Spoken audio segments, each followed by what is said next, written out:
Hey everyone, in the last couple of years, almost all of you have probably heard me talk about my philosophy on the sales role, and that is a strong attitude and strong performance.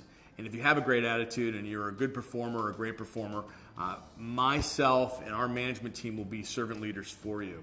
I don't want to lose those two premises because I truly believe in attitude. I think attitude, not just in your job, but in your life, really trumps. We'll teach you as much as we can about wound care, and once you become proficient, you'll have great performance as well. So performance and attitude. But I wanted to frame it up today a little bit differently. I want to frame it up with three things. I want to frame it up with autonomy, mastery, and a sense of purpose. And let me talk about autonomy first. We call you a territory manager. What that means is you're running your territory. You're the business manager of your territory. You can almost think of it as a small businessman or woman. And it's really important because with that, it gives you a sense that you need to be responsible for what you do. And I always want people to think about this as, hey, I run my own business and I want my business to grow. I want you to have the strongest sense of urgency possible. Every day you need to get up and say, you know what am I going to do? What significant thing am I going to accomplish today to move my business ahead faster? We are a growth company. We want to grow. We're at 20 million. We want to go to 50 million. We want to go to 100 million. Because of your autonomy, if you have responsibility and you act with a sense of purpose, we will grow. The second thing I wanted to talk about was mastery today. I truly believe that every day when you wake up, not only should you have a sense of urgency, but you should try to make yourself a better person somehow. You know, it's funny, I talked to my 16-year-old son, who is a handful right now, and we talk about, Will, why do you just move through life and not really try to be really an expert or better at anything?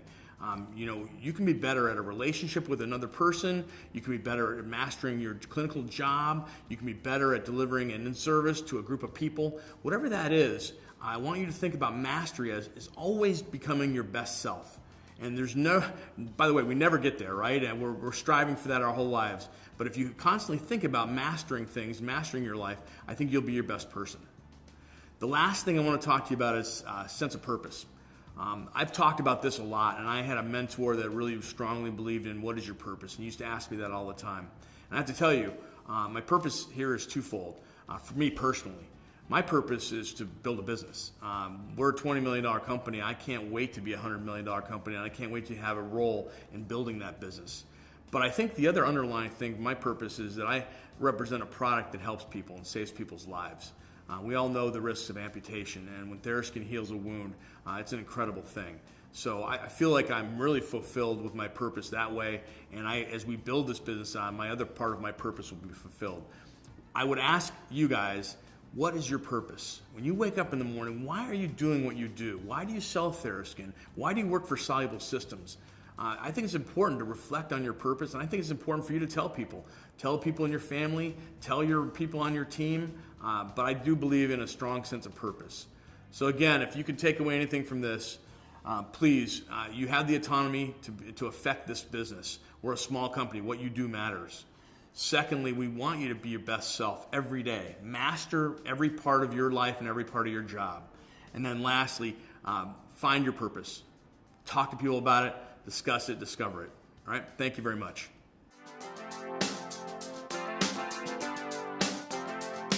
There's a lot of things we stress in sales school about having the right message every time. First thing is, before you go talking any messages, what does the doctor need?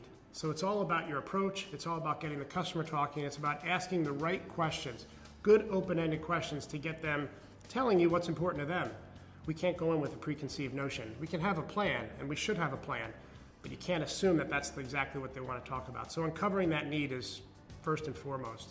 And I think everybody could probably take a page from that on a daily basis.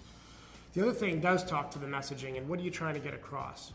And we just had a sales school finish this week, and there was 3 things that I thought were most important that we should always keep in mind. And 3 things are often easy to remember.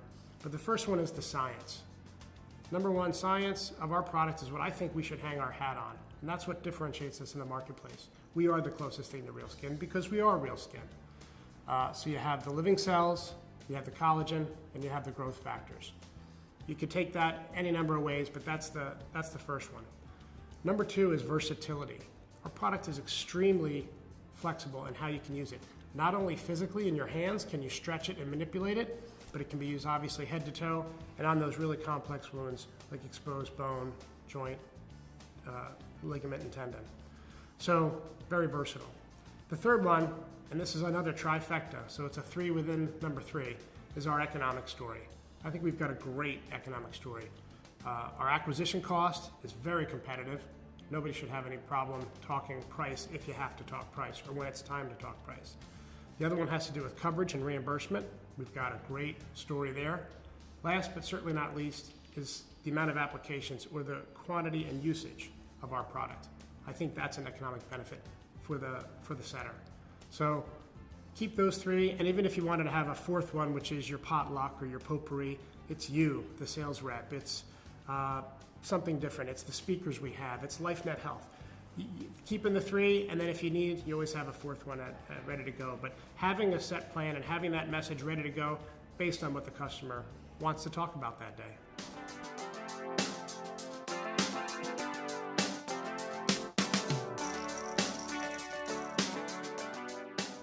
You know, I'm amazed. So, first of all, they're great folks. I mean, they're really good to be around. They're very open. They're very honest.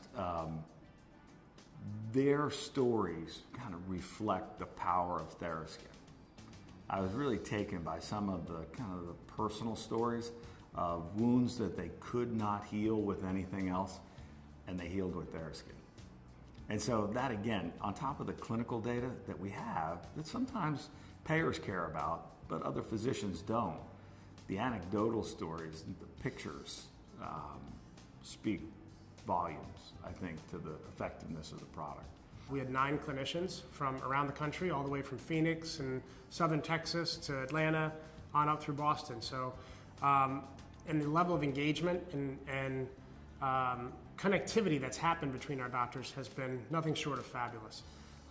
Really enjoyed the engagement there. Interestingly enough, I was super pleased to hear not a lot of variability in their protocol, in their patient workup, how they treat, how they use TheraSkin, how they prepare a TheraSkin graft, how they counsel their patients, and their passion for the Donate Life story, which we know is huge.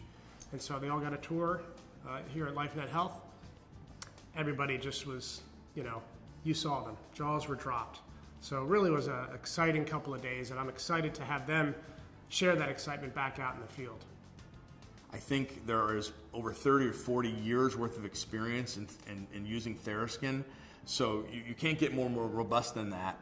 But I also think the passion is something I didn't really understand as much as maybe I should have or could have expected. These doctors are all in. When they tell stories about the wounds they've healed and the patients they've treated, and almost every story downstairs in the last day and a half starts like this. It starts, you know, this patient of mine had a wound. We tried several other things. They didn't work, and we went to TheraSkin. Now, sadly, I'd like TheraSkin to be their first choice, but it's amazing how many times we've heard other things didn't work and TheraSkin did. I think the other thing is they feel like, you know, they're folks who feel like they're on our team. I mean, and it's not because we're so good looking and winsome. It's because they love the product. So I think the fact that they love the product that much makes me believe that if other customers give the product a chance, they'll see the same value in it. And I think we have an opportunity to grow this business.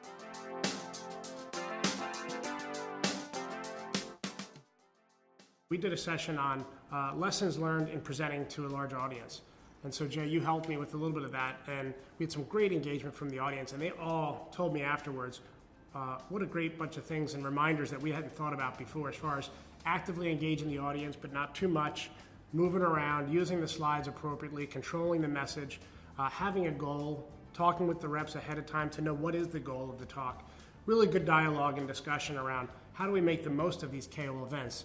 As you know, these are not cheap events. We put a lot of money, time, and effort into these, and they take time out of their busy practices to come and help get the word out there for the right reasons. Let's make sure we're making the most of it. So the sales reps, we know we have to have the right people in the right seats, and we want to make sure our speakers are on point with the message. And I think we really accomplished that today.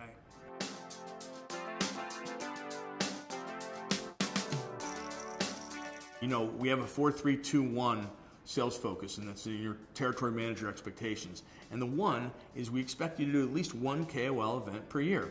I don't think it's asking too much in 12 months to do one event. Some of our best reps have done 3 to 5 to 7 events already this year.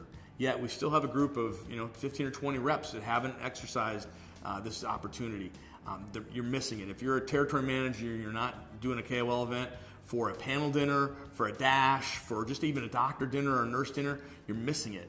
Peer-to-peer selling, which is what this really is really, really powerful. And I'm telling you, the group downstairs, there's not a weak doctor there. There's not a doctor that I would be scared to put in front of a group of other physicians. Everybody down there is solid. And they have great passion for TheraSkin, and they have great experience with TheraSkin. I don't know how you could go wrong. So if you're not using KOL events, you're missing it, and we want you to do it.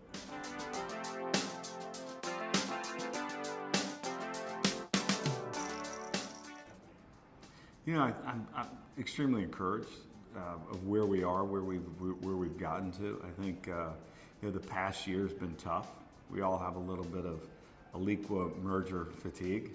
I think the team did really well in 2016. Over 15, we grew 33%, and we are competing with 25% less reps. That's a big deal, right? We got through pass-through. We've moved to some new unit sizes, which obviously cannibalized a little bit of our 13 square down to the 6. All that being said, I think after January and February, which were pretty tough, March, April, May continue to grow, which is, again, very positive.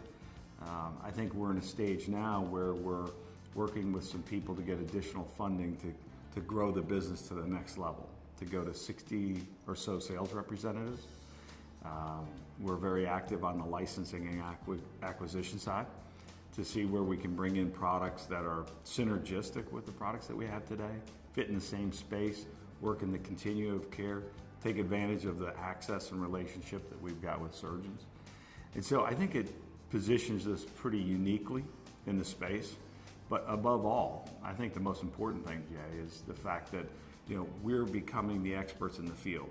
We're becoming the reps that the doctors rely upon to help them be better. And that's really critical. So whether it's the initial 3-week training we go through or it's the follow-up training, that really differentiates us, I think, in the field.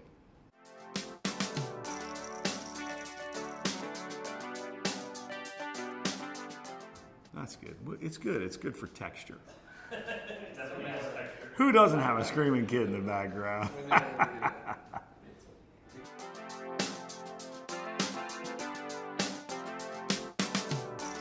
We have a fantastic product, right? Clinically, it's proven. Anecdotally, I've heard how good it is, and you've heard that from surgeons today.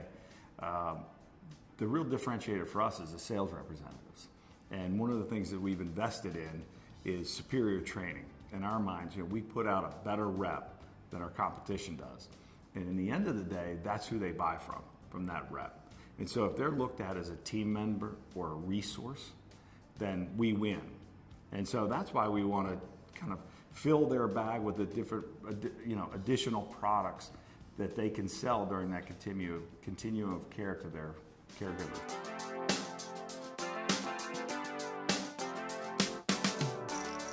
I think, where we are today and where we want to be in 5 years. I mean, in 5 years, we want to be a $100 million company.